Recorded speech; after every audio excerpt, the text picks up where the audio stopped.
Well, history is all about looking at where we are today based on what's happened in the past.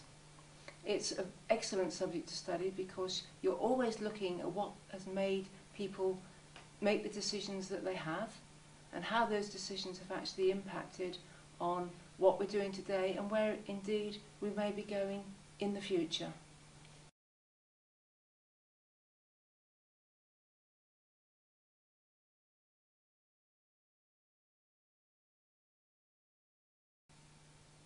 First thing that you study as a student is we look at how nations have been formed.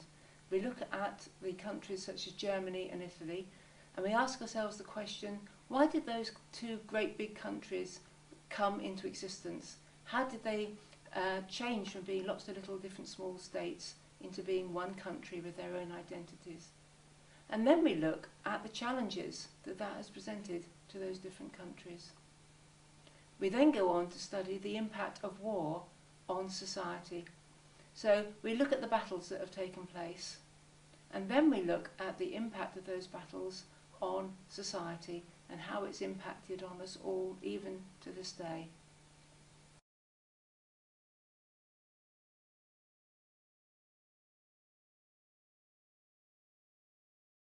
The biggest challenge is the ability to analyse and evaluate and look at the causes behind the events that have occurred and seeing which are the most important ones.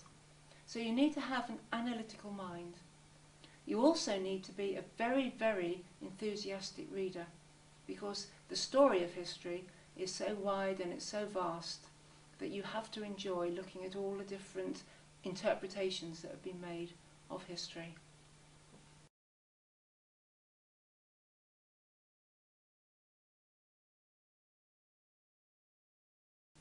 Well, it could lead to you working as an archaeologist.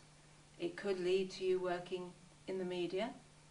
It could lead to you working in a museum.